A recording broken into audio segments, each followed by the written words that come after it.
Okay, let's see if I'm going. Is it counting? Yes. Okay.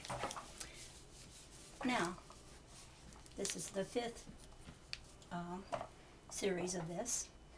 The other series was interrupted with a phone call, which I didn't edit that out of there.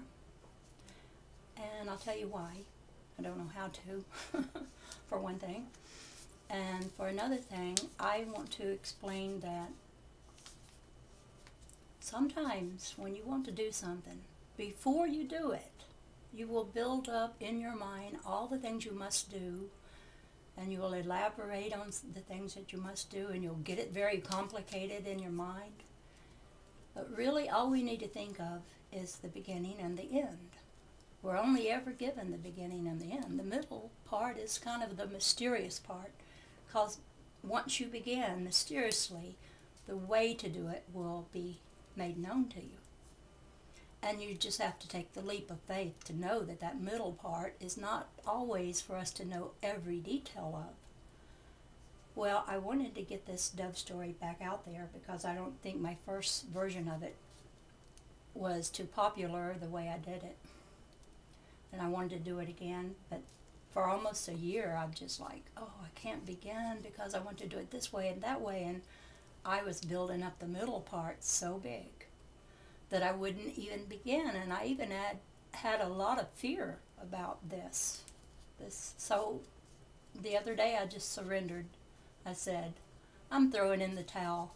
I can't do this on my own if I have to worry about the middle part.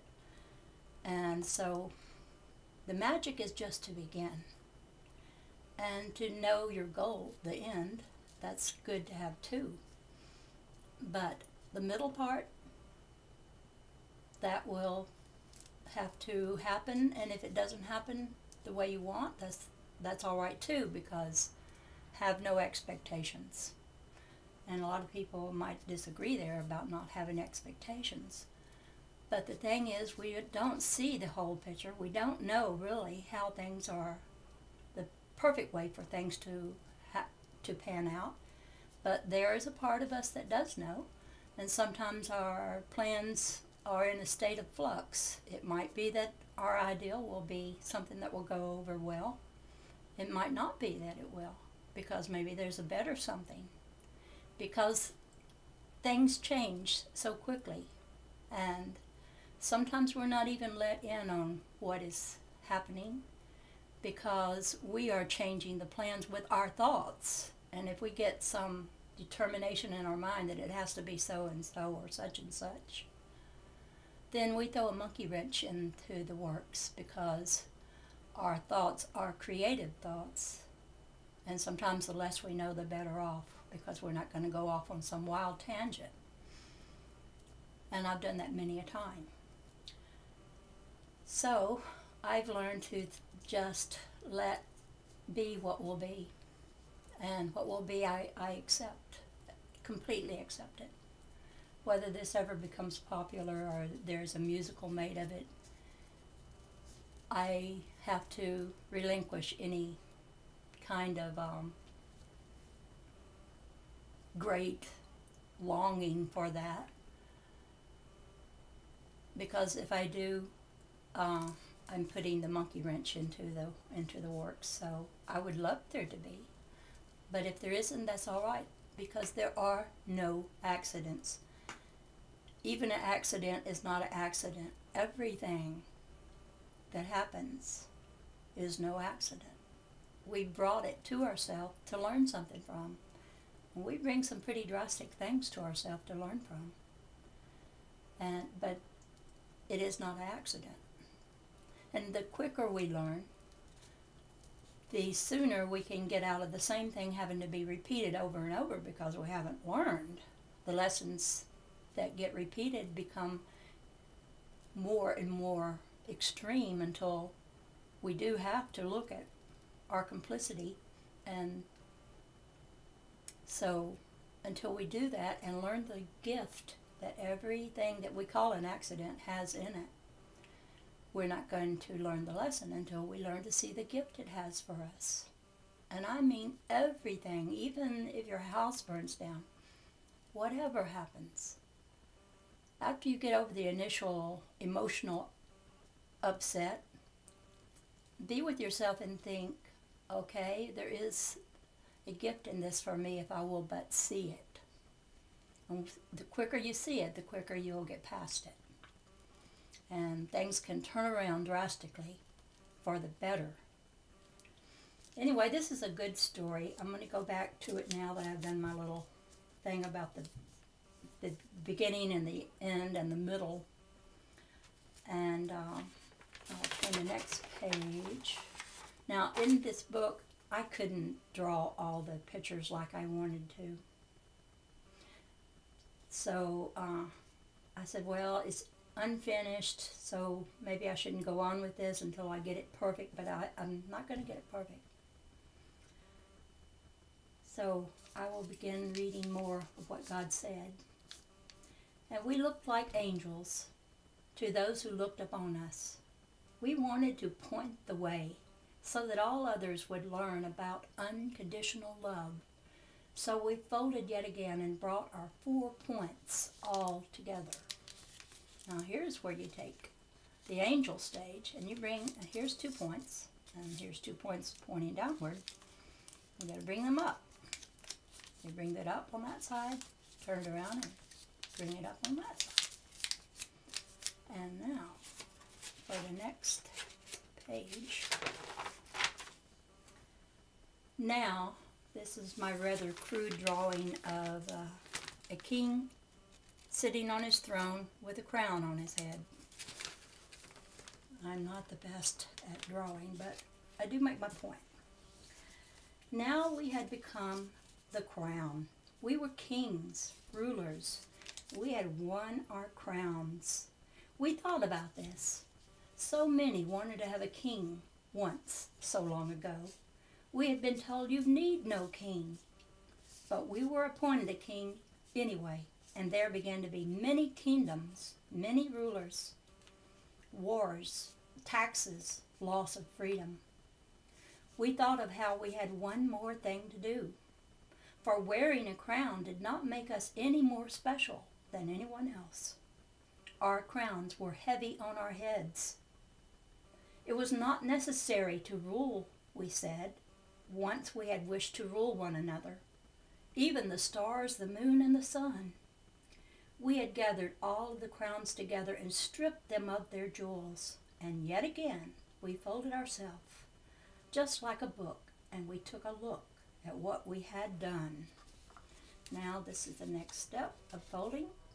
Once again, you're going to fold it like a book. You're going to fold to the center like that, turn it around and fold to the center like that. And now you see you're not a crown anymore. This stage I call the seed. And see, the seed is sprouting. There's little sprouts coming up from this seed. Now to continue with the words. For we were one, but we were sprouting from our middle, and it was a head and a tail that wanted to emerge. So we just sort of stretched ourselves, and we discovered that we had found the dove. The dove of love had descended and had ascended too. We were love. We were home. We could fly. Ugh. And my book is falling down. It's so hard to do this by yourself here. See if I can pop it. We could fly. We could soar. And no more. Wait a minute, I skipped a few words. The dove of love had descended and had ascended too. We were love. We were home. We could fly, we could soar, and no more was there any strings attached, no more heavy dross, and before us stretched the endless sky. And you see? I'm doing something wrong here. Oh, you bring the wings down. That's all you do. And you see, here's that pyramid right there, and there's the little dove's head, and there's his tail, and there's a pyramid centering us, and there we have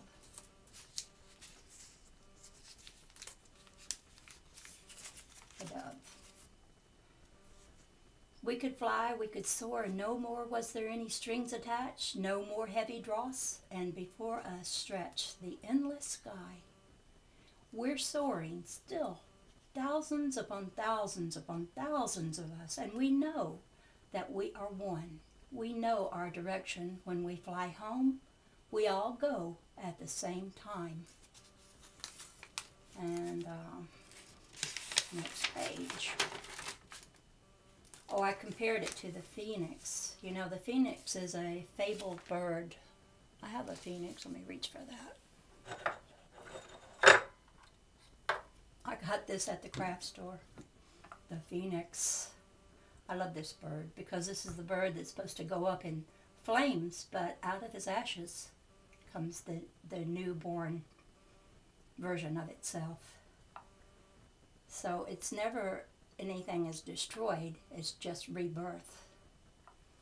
Anyway, I've always considered the pyramid to be like the back of this phoenix bird, buried in the sand, but you could consider the sand like the ashes.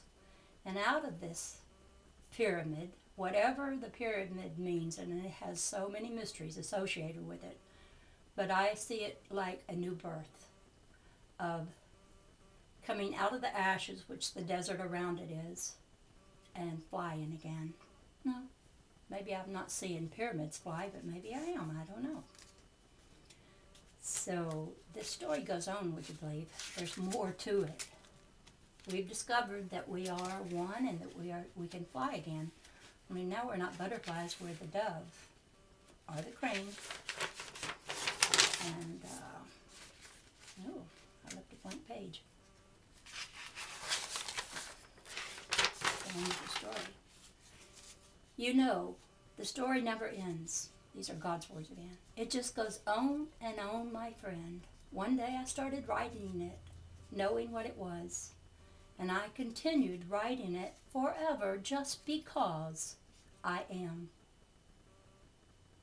Now, when that part came through, I recognized me in it because that is the poem and the song that never ends, sung by Lamb Chops. You know, the story never ends, it just goes on and on, my friend. One day I started singing it, and it just never ends. There is no more fear, no more reason for nations and families to war with one another. Welcome aboard. The spaceship Earth is moving through, and into view is its new crew. For Earth, and these are still God's words, for Earth is one in love right now. Earth is touching the outer sphere of which the darkness disappears, and oneness is known to all the galaxies. For Earth has come to light the way, to take us forward and onward as a lead planet, going beyond the central sun, going beyond the spiritual to the etheric, to the ethers where love is waiting to claim the bride. Now this is the part, I love this part. And I didn't illustrate this too well, but what I wanted to show was all the planets looking at Earth, and Earth being like the bride. And all of the space brothers gather around to watch the bride as she enters the church after staying out of sight for so long now, while preparations and fancy trimmings and host and hostess prepare for the wedding of the bride and groom. The groom awaits this lovely bride with anticipation, for she is to claim the heart of which he has awaited his princess in shining ornaments to come and take, not by violence and not by words, but by the feeling of great anguish and anger being born and raised out of its conquering past when only anger and anguish would rule. The heavens rejoice.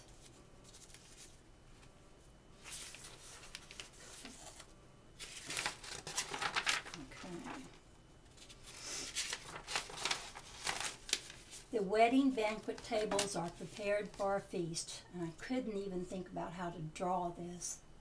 But I could see in my mind, you know, heavenly bodies and a feast. And I've read this in the Bible. A feast of fat things well refined, for anger and anguish are purified. And we all know we've been through a lot of anger and anguish. The God that you are just has to grow, and fear must not hold you back. For fear is only false evidence appearing real. You need not fear now, for you are a God, and you do share power with, not power over. You are ready now to take another evolution of which you long for. It is an evolution of which many others are taking together with you. For your feelings are all that have mattered. Your feelings are all that you ever need to know what is the path. The God and the Goddess are one. Okay, I've had this story in me for quite a while now. And I played around with this diamond stage of the dove and put 8 of them in a circle, and it makes this little star. And if you take the angel stage and you put 16 of these angel stage with one fold of it going up and one going toward the center, then you make this thing I call the portal. 16 doves folded to the angel stage with 1/2 of the crown turned down. And this is like we take our crowns off and we lay them down, because we don't need to think of ourselves as rulers. Who would we rule over if we're all rulers? No, we don't think of ourselves that way. We think of ourselves as creators, not rulers. And on this page I just show some of the stages that you go through. And I think this is a beautiful story, and it deserves a whole lot more attention. On this page I show the folds of the dove, because after you fold the dove and you unfold it and you draw a line where every fold is, you get this pattern right here. And if you take 4 of these and you place them in a certain way, I'll have to show you that in another video, but it makes a kind of a matrix looking design that repeats itself. Okay, this is where I started over with the children's version of the dove story, and I will tell the children's version, and I will let that be in my next video. And this is the dove lady, and I'll talk at you in the next video. Bye for now.